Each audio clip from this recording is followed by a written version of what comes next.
คือทอดสามวัยอยู่เมืองดากจึงอายเหงานั่งเศร้ายืนซึ้งผู้สาวดากจึงน้องอยู่จังใดไอห้องเพลงหาภาคถึงคันดาเพื่อทำข่าวใจวันที่อายจากมาไกลหักที่ภาคไว้คือเก่าอยู่บ่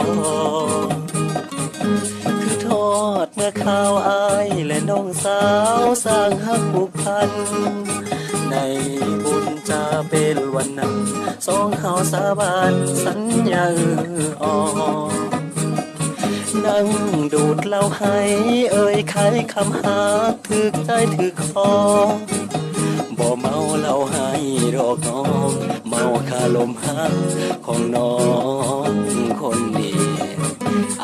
ดอกกะไม่สามใบคำเมาของน้องยังคงดังก้อง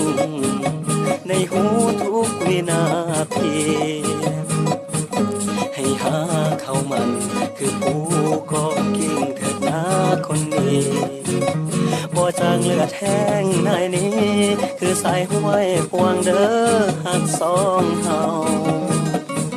โอ้น้องสามไว้คอยอายคืนไปอย่าคิดคอนแค้นถึงมีสายอื่นเมืองแสนมาขอเป็นแฟนน้องอย่าเสือเขา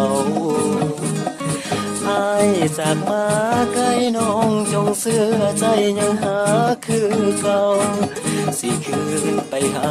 น้องเยาขึ้นไปหาเจ้าผู้สาวดากจึง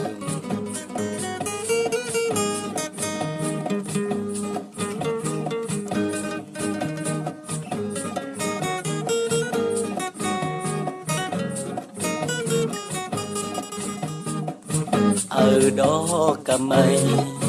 สามใบคำเว้าของน้องยังคงดังก้องในหูทุกวินาที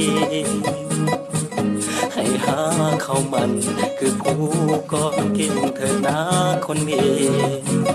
บ่จางเลือดแห้งในนี้คือสายห้วยพวงเด้อหักสองเฮาโอ้น้องสามไว้คอยอายคืนไปอย่าคิดคอนแค้นถึงมีสายอื่นหมื่นแสนมาขอเป็นแฟนน้องอย่าเสือเขาอายจากมาไกลน้องจงเสื้อใจยังหาคือเราสิคืนไปหาน้องเยาขึ้นไปหาเจ้าผู้สาวดากเจอ